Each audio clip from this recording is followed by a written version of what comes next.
नमस्कार, ये आकाशवाणी शिमला है। अब आप विनोद कुमार से प्रादेशिक समाचार सुनिए। लोकसभा ने संसद के दोनों सदनों की संयुक्त बैठक में राष्ट्रपति के अभिभाषण पर धन्यवाद प्रस्ताव को स्वीकार कर लिया है। प्रधानमंत्री नरेंद्र मोदी के जवाब के बाद कल ध्वनिमत से प्रस्ताव को स्वीकार कर लिया गया। धन्यवाद प्रस्ताव पर बहस का जवाब देते हुए प्रधानमंत्री ने संविधान में निहित मूल्यों को सुदृढ़ करने के लिए अपनी सरकार की अटूट प्रतिबद्धता व्यक्त की। राष्ट्रपति के अभिभाषण का उल्लेख करते हुए संविधान के 75 वर्ष पूरे होने पर विस्तार से चर्चा की गई। संविधान को मजबूती देने के लिए संविधान की भावना को जीना पड़ता है। हम वो लोग हैं जो संविधान को जीते। 2014 में जब हम आए, रिकॉग्नाइज ऑपोजिशन नहीं था। ये हमारा संविधान का स्पिरिट था, ये हमारी लोकतंत्र की मर्यादाओं का पालन करने का इरादा था। हमने तय किया कि भले मान्य विपक्ष नहीं होगा, लेकिन जो सबसे बड़े दल का नेता है उसको मीटिंगों में बुलाएंगे।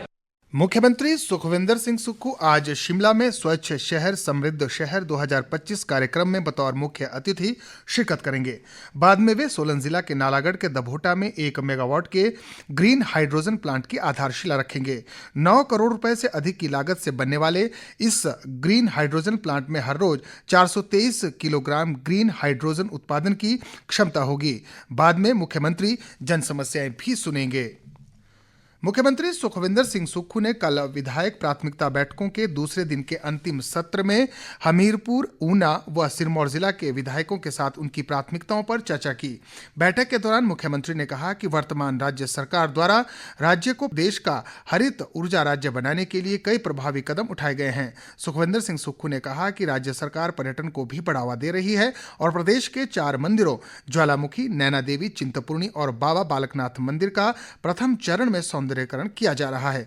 मुख्यमंत्री ने कहा कि इसके बाद अन्य मंदिरों का भी सौंदर्यीकरण किया जाएगा।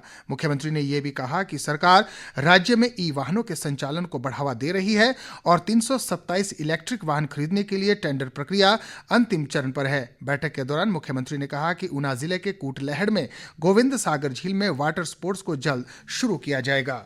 इस बीच विपक्षी दल भाजपा द्वारा विधायक प्राथमिकता की बैठकों के बहिष्कार के बाद प्रदेश में राजनीतिक माहौल भी गर्मा गया है। भाजपा के वरिष्ठ नेता व विधायक रणधीर शर्मा ने शिमला में कहा कि मुख्यमंत्री सुखविंदर सिंह सुक्खू ने विधायक प्राथमिकताओं पर झूठ बोलकर प्रदेश की जनता को गुमराह किया है। उन्होंने आरोप लगाते हुए कहा कि मुख्यमंत्री द्वारा पेश आंकड़े तथ्यों पर आधारित नहीं है। भाजपा नेता ने यह भी आरोप लगाया कि हाल ही में विधानसभा में हुई भर्तियों में जरूरी मानदंडों का पालन नहीं किया गया है। उन्होंने इन नौकरियों को रद्द करने की मांग भी की। प्रधानमंत्री नरेंद्र मोदी आज प्रयागराज में महाकुंभ मेले में पहुंचेंगे और संगम में पवित्र डुबकी लगाएंगे। इस अवसर पर उत्तर प्रदेश के मुख्यमंत्री योगी आदित्यनाथ भी मौजूद रहेंगे। अपनी यात्रा के दौरान प्रधानमंत्री गंगा, यमुना और सरस्वती नदी के संगम त्रिवेणी पर पूजा अर्चना करेंगे। 13 जनवरी को आरंभ हुए महाकुंभ में अब तक 38 करोड़ से अधिक श्रद्धालु त्रिवेणी संगम में पवित्र डुबकी लगा चुके हैं। प्रदेश के किन्नौर, लाहौल स्पीति, कुल्लू, चंबा सहित ऊंची चोटियों पर रुक रुक कर हो रहे हिमपात व अन्य क्षेत्रों में हो रही हल्की वर्षा से राज्य में शीतलहर बढ़ गई है। कुल्लू जिला के मनाली, सोलंग नाला व अटल टनल रोहतांग में भी हिमपात का समाचार है। किन्नौर जिले में हो रहा ताजा हिमपात किसान बागवानों के लिए लाभदायक माना जा रहा है। विस्तृत ब्यौरे के साथ हमारी जिला संवाददाता। जनजातीय क्षेत्र जिला किन्नौर के ऊपरी तथा मध्यम ऊंचाई वाले क्षेत्रों में आज सुबह फिर से ताजा बर्फबारी हो रही है, जबकि जिले के निचले क्षेत्रों में बारिश हो रही है। ताजा बर्फबारी के कारण जिला में फिर से तापमान में भारी गिरावट होने से शीतलहर का प्रकोप बढ़ गया है।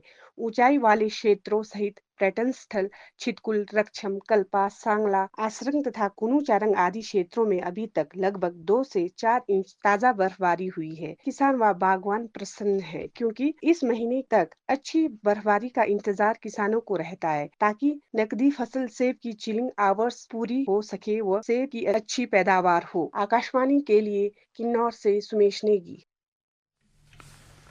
इधर शिमला जिला के नारकंडा में भी बर्फबारी के बाद सड़कों पर फिसलन बढ़ गई है। इस बीच मौसम विज्ञान केंद्र शिमला के निदेशक कुलदीप श्रीवास्तव ने कहा है कि पश्चिमी विक्षोभ हिमाचल सहित पूरे उत्तर भारत में सक्रिय हुआ है और इसके प्रभाव से आज दोपहर तक वर्षा व बर्फबारी की संभावना है।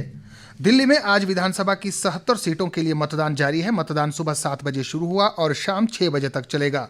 मतदान के लिए सभी निर्वाचन क्षेत्रों में सुरक्षा के कड़े प्रबंध किए गए हैं। लगभग 1,56,00,000 से अधिक मतदाता 699 उम्मीदवारों के चयन के लिए अपने मताधिकार का प्रयोग कर रहे हैं। मतगणना शनिवार 8 तारीख को होगी। इसी के साथ प्रादेशिक समाचार का ये बुलेटिन समाप्त हुआ। हमारा अगला समाचार बुलेटिन आप सुन सकते हैं दोपहर 3 बजे। नमस्कार।